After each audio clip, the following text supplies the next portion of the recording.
কালকে একটা কেক বানিয়েছিলাম সন্ধেবেলায়, যেটা হচ্ছে অরিও বিস্কিট দিয়ে। অরিও যে চকলেট ফ্লেভারের যে বিস্কিটটা পাওয়া যায় ওটা দিয়ে বানিয়েছি।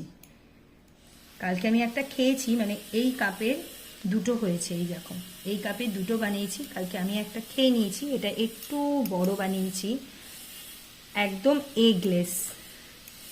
কালকে আর এটা খাওয়া হয়নি। আইসো বললো মা রেখে দাও, রাতে আমি আর খাবো না, তাই আমি এটা না ফ্রিজে রেখে দিয়েছিলাম। খুব সুন্দর সেটিংও হয়েছে মনে হচ্ছে। তো একদম সিম্পলভাবে বানিয়েছি। বিস্কিট 10-12টা বিস্কিট একদম গুঁড়ো করে নিয়েছি।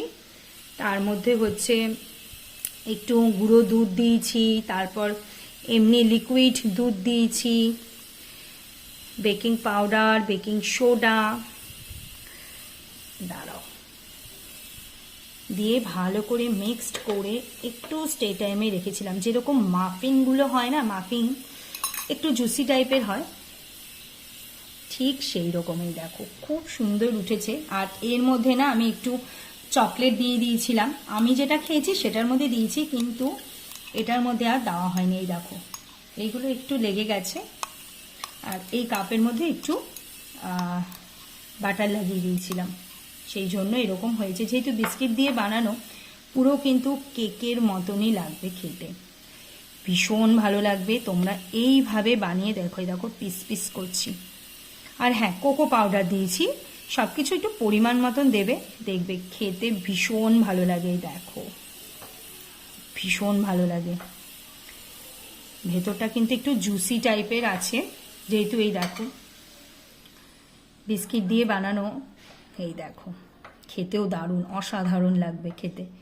তোমরাও বানিয়ে দেখো। অ্যাকচুয়ালি আমি এই ভিডিওগুলো বানাই যেন তোমরাও একটু বানাও, বানিয়ে খাও। কারণ আমরা নর্মালি সন্ধেবেলায় কিন্তু বাড়িতে বসেই থাকি।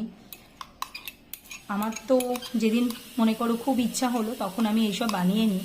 প্রত্যেক দিন না হলেও এই সন্ধেবেলাতেই এইসব বানানো হয় আমার। আর একটুখানি এই যে লেগে গেছে, এইগুলো জাস্ট কাপের গায়ে, ওইগুলো একটু নিলাম। তো চলো, কেমন হয়েছে তোমরা বলো। আর তোমরাও কিন্তু ঠিক এরকমভাবে চকলেট কেক বাড়িতে বানিয়ে নিও, বা কেক বলো বা মাফিন যেগুলো আমরা খাই দোকানে গেলে, ঠিক ওরকম টাইপের। কেক তো একটু ড্রাই হয়, এটা কিন্তু পুরো ড্রাই না, একটু জুসি ব্যাপার থাকবে। মাফিনে যেরকম থাকে না, একটু অন্যরকম টেস্ট, ঠিক ওই রকম লাগবে খেতে। তো চলো, আর কিছু দিয়ে ডেকোরেশন করলাম না, জাস্ট তোমাদের সামনে এইরকমভাবেই আমি প্রেজেন্ট করলাম।